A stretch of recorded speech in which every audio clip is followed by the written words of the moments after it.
I just went back and like was rewatching that video that I just made, and I had to add this onto it because I realized I lost my train of thought. I went to say something.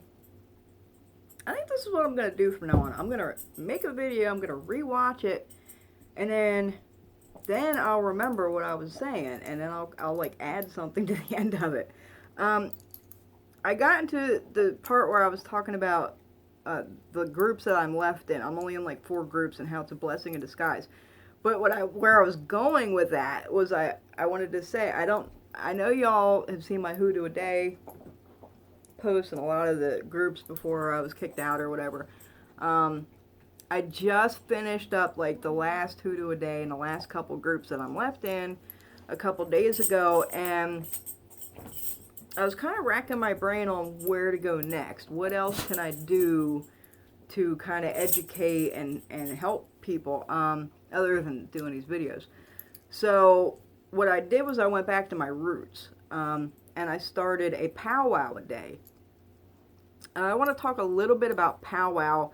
Powwowing is it's not like what you're thinking. It's not Native American what they call powwow. Powwow is actually a Appalachian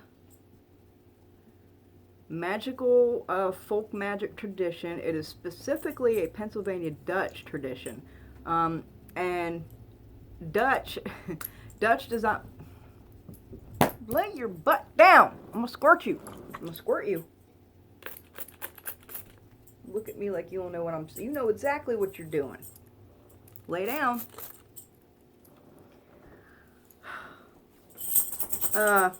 Dutch is not Dutch. Okay, Dutch is actually German.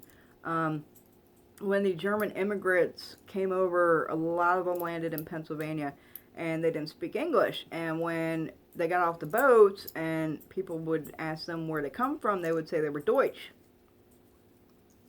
And people didn't understand what Deutsch was. Deutsch means German, Deutschland. So they just started calling them Dutch because they didn't understand what Deutsch was. So Pennsylvania Dutch is a Deutsch. It's a German tradition, specifically from Pennsylvania Dutch. And it's the tradition I was raised in. That's where I come from. That's my roots. I lived on the Appalachian Trail. That was my address. I grew up in the mountains. I lived on actually the Blue Mountain. I lived on top of the Blue Mountain on Appalachian Trail. And this was my traditions that I was raised in. Now, I didn't know, it was just the way things were done.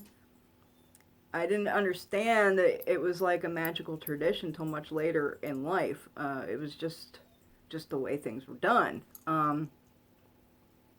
But as I'm going back to my roots, when I decided to do a powwow a day, I'm revisiting my roots, and I'm reading a lot about powwow and everything. And where I was saying in my previous video about how people can't afford, $3,000 for a work, $600 to burn a candle. In powwow is highly, highly, highly focused on healing. Healing people, healing animals, livestock, and stuff, because back then it was extremely important. And healing the land for agricultural purposes and everything. It's highly focused on healing. And in the tradition, a true powwower will not charge for their services. They will accept donations, and it's usually expected that, if they treat someone, that they'll give a donation of whatever they can afford. And I know there's a big taboo in the spiritual community, and I am a firm believer that there has to be a trade-off. Okay, there has to be some kind of commitment from the person seeking spiritual work. There has to be some kind of payment. There has to be a commitment on their part for the work to work, and so the worker doesn't take on the repercussions of doing that work for the person. The payment kind of null and voids that. But in powwow, it's a little different as it's focused solely on healing. Powwowers will not charge. They believe that their gift to heal comes from the creator, and that if they try and utilize that gift to gain financially, that gift will be taken from them. As easily as it was given to them, it can be taken away. So I just kind of wanted, like I said, these traditions at their base, at their core, were started to help people, no matter their race, their culture, their status in society, their class, how much money they got. It was created to help all people, these traditions. So I mean, some work, is it worth $600? Is it worth $3,000? I don't know. I guess it depends on the person wanting the work, if it's worth it to them to pay that much. But is that taking advantage of people? I think it is. I honestly think it is. I agree that there should always be some form of payment. There should be some form of commitment from the person seeking the work.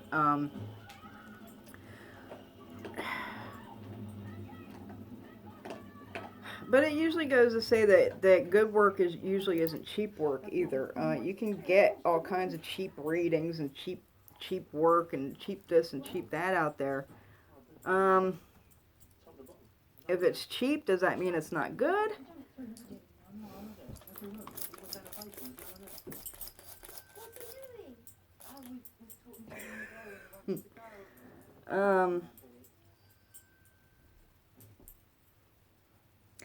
I don't know how to answer that question. I've seen cheap work that was good. I've seen very expensive work that was shit. I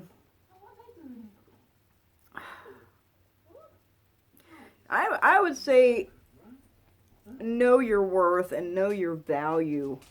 Don't undersell yourself, but don't take advantage of people when they're spiritually vulnerable. Now, certain work, if I was to do work for people, which I'm not doing at this point in time, certain work I might charge a lot of money for because I don't want to do it. And I'm hoping that like a high price would maybe deter people from wanting that kind of work. And love work would be at like the top of that list. I disdain love work, and I think a lot of workers feel the same way. So if I was doing work for people and they came to me for love work, I might quote them a ridiculous amount of money. Just because I hate doing it. It's usually not needed. People are such emotional creatures.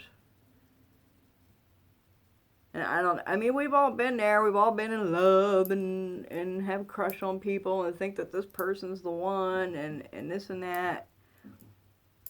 If you could see the future, we've all had those. We've all had those. And if you just look back, even if you're young, look back at like your first crush, your first love, and think what your life. And at that time, it was like such a desperate, it's such a desperate feeling, and the hurt and the anger and all this and the feelings that get mixed up in it. But look back now and think what your life would be like if you were still with that person.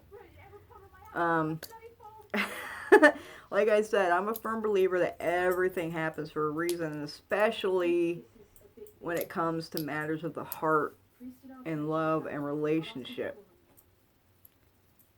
Everything happens for a reason. If you're losing your partner, trust that it's for a reason, and that there's a better one waiting up over on top of that hill for you. Just climb that hill and go over there on the other side, and there's something better waiting for you. So yeah, if you guys are in a couple of the 3 groups that I'm still in, or my own private group, look out for my powwow-a-days. Like I said, it's mainly focused on healing, healing of everything. There are some witchy tricks in powwow. A lot of it is herbalism as well. That goes along with the healing. It's very herbalistic healing a lot of times. There is some witchy tricks in there on gaining luck and stuff like that. Powwow's a little different from hoodoo on the basis that working with your left hand as a powwower is very taboo. Powwowers don't do that, and they call it, in powwow, it's called hexery.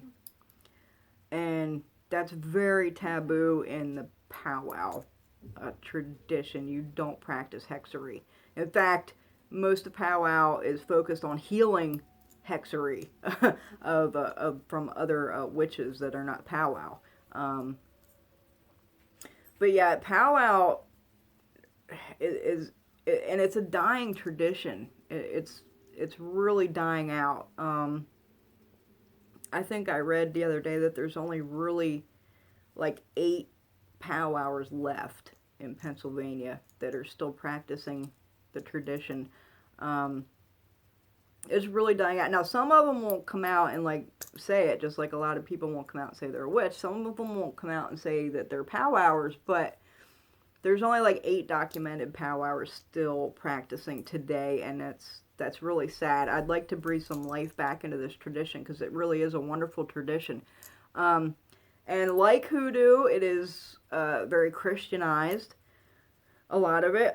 But where hoodoo relies on heavily on Psalms and the Bible, powwow relies heavily on the 3 magical books of Moses. And again, like hoodoo, it's very simplistic.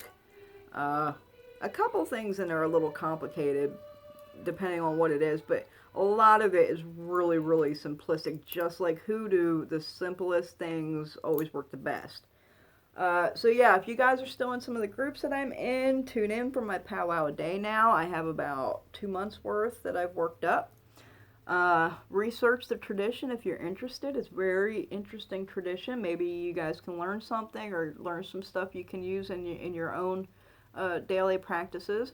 There's been a lot of kerfuffle the last couple days. I still get the gossip, you know. I still get the gossip from the groups that I've been blocked from, you know. I still get it. It still gets delivered to me, and like I said, getting blocked from those groups is actually a blessing in disguise, because those groups that I got blocked from were like driving me insane. And now I'm in like really good groups. Those are the only ones I'm left in, are the really good ones, and I'm no longer driven insane daily, and it's a blessing. But there's been a lot of kerfuffle in the community the last couple days with people mishmashing their traditions. And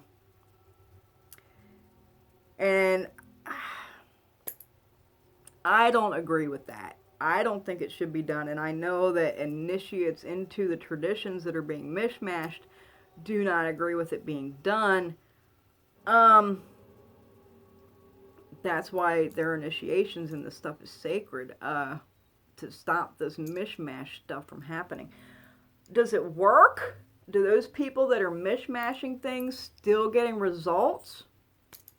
Some of them are. That doesn't make it right, though. I can see both sides of this coin, because I've been on both sides of the coin, or I'll be on the other side of the coin soon. So I can see that. I can see where the initiates, how it angers them, that people are mishmashing and muddling up their traditions. But you also have to remember, even though you're an initiate into a tradition, that doesn't make you the owner of it. I mean, it's your tradition, it's what you're initiated in, it's what you practice, but you don't own it. So if someone does something different, that doesn't make it wrong. I'm not saying mishmashing the traditions is the right thing. I don't, personally, I don't think that should be done. I think the kerfuffle was about someone was using a voodoo veve with an Orisha, and like Orisha don't have veves. Those are two totally separate traditions and religions. But I've seen reviews of that person, and they get good reviews. Their work works. So I don't know. I mean, personally, I don't like the mishmashing. I can see the initiates getting all up in arms and angry about the mishmashing. I don't think it should be done, but regardless, their work still works. So, I don't know, man. Maybe you need to talk to your spirits about that. If you're in one of the traditions that are being mishmashed, ask your spirits about it and see what they say. Not in yourself, not in your gut, your heart, brain, thinking, feeling of what you think it should be done, because you don't own the tradition. You're just a part of it. I don't know. A lot of, as always, in the traditions, there's been a lot of racism being thrown around. And I actually watched a video the other night. I don't remember who was making the video, but they were addressing the racism in the traditions, that some people are getting angry that different races are getting initiated into some of like the ATR traditions and stuff. And pretty much what he said, not everyone can initiate into a tradition. Okay, you have to have a spirit in that tradition. You have to have an ancestor from that lineage to be able to initiate in a tradition. And when you go to initiate into a tradition, you have to be read. You actually have to go through several readings, and things have to be done to find out if you have a path for that tradition and can even be initiated into it. So if these people that are being initiated had their readings and they were approved by the spirits that they have that path, who are you to say that it's wrong because their soul suit isn't the same color as your soul suit? You don't know that person's ancestors. You don't know their history or where they come from. I mean, I'm getting initiated into something, and I don't know where my ancestor is on my tree to where I even have the path for that. But I have it. My husband, he has Huns in his ancestry. We were talking about that last night, me and him, and he's initiated into a tradition as well. And he's like, well, how would I get into? I'm like, well, how do you have a Hun in your ancestry? Your ancestors go back to the dawn of freaking time, pretty much. You don't know where it lies in your history, but if you have the path, then you have the path and it's there. So how can other people get angry about it? If the spirits approved them and they went through the readings and they went through, everything that they had to go through to be able to initiate, then how can you get mad about it when the spirits approved them? People need to realize that you don't own the tradition that you practice. You don't own it. I don't know how more clear I can be about it. What is your name? I don't know. That's all I got to say. That's all I got to say. Hopefully some of y'all, it didn't go over your heads and you'll learn something. Like, subscribe, and share.